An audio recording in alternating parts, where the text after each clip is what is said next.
Hey everyone, welcome back to the channel. This is Carmina and I'm back with another video, another card video to be more precise, but not cards of truth today. Nope, today we are looking a little bit at the world of Lenormand cards.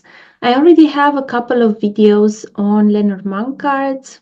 I even have a video interview with a famous Lenormand card reader and author and creator, Rana George. So I'm going to link those if you are interested.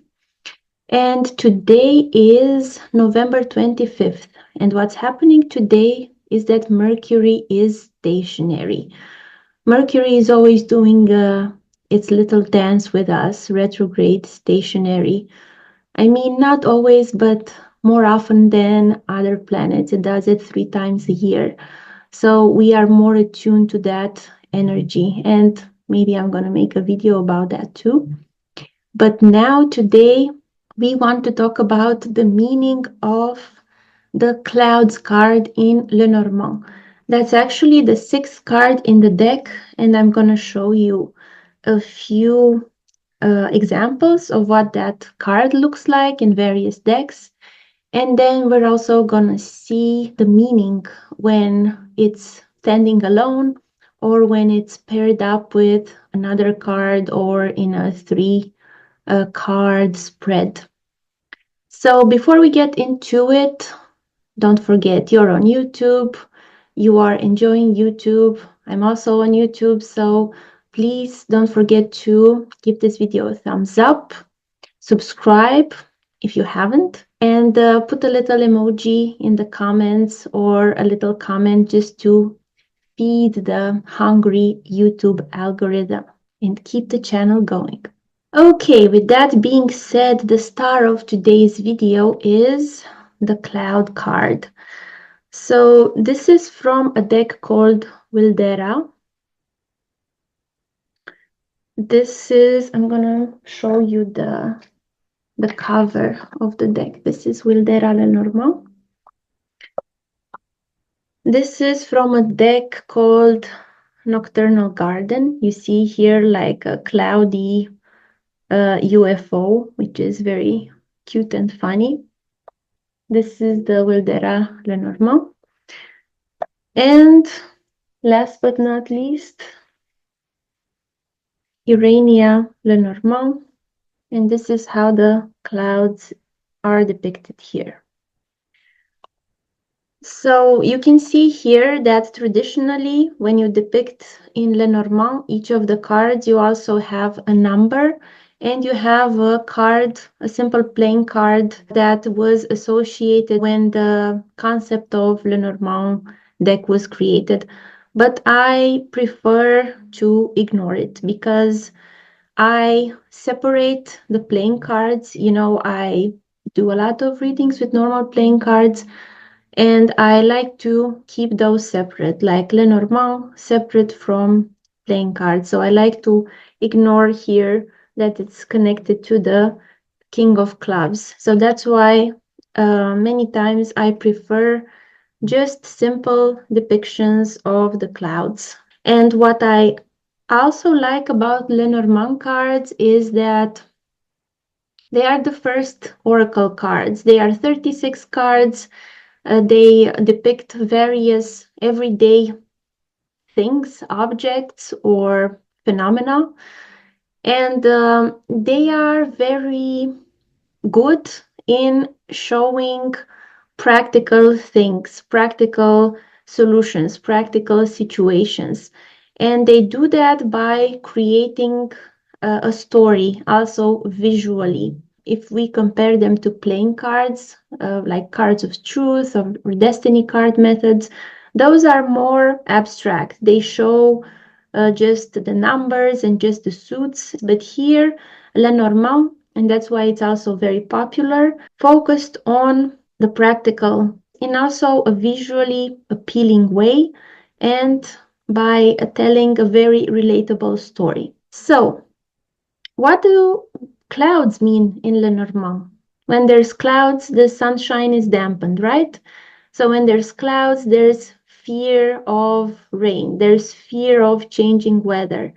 So the clouds are here to bring confusion in Lenormand. So whatever card they are paired up with, it's gonna add an element of doubt, confusion, indecision. Those are some general keynotes of the cloud card. And earlier I was bringing up Mercury retrograde because now Mercury is stationary, November 25th, 2024. And a lot of people connect Mercury being stationary or retrograde to moments of confusion, doubt, indecision. So I thought it's very fitting. For instance, if you are doing a reading about career or the workplace and you get clouds in it, then it shows there's some uncertainty in the workplace or there's some sort of unclear communication.